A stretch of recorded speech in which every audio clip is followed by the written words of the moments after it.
இங்க கொரிந்து சபையில இருந்த மிக முக்கியமான பிரச்சனை, இந்த பிரச்சனைகள் இந்த சபையில அதிகமாவதற்கு காரணமாகவே இருந்த காரியம் வாக்குவாதம். வாக்குவாதம் செஞ்சு இந்த சபையில நான் ஒருத்தன் சொல்றான் நான் பவுலை சேர்ந்தவன், இன்னொருத்தன் சொல்றான் நான் அப்போல்லாவே சேர்ந்தவன், இப்படி ஆளுக்கு ஆள் என்ன பண்ணிட்டு இருக்கிறான், அங்கங்க வாக்குவாதம் பண்ணி பிரிவினையினால பாதிக்கப்பட்டிருக்கிறான், பிரிந்து கிடக்கிறான். சபையில் ஐக்கியம் இல்லை, அன்பு இல்லை, ஒருமனம் இல்லை.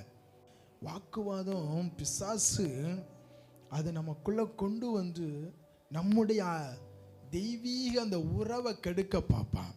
வாக்குவாதம் பண்றதுனால சபையில அன்பிலே நாம் பெருக முடியாம போயிடும்.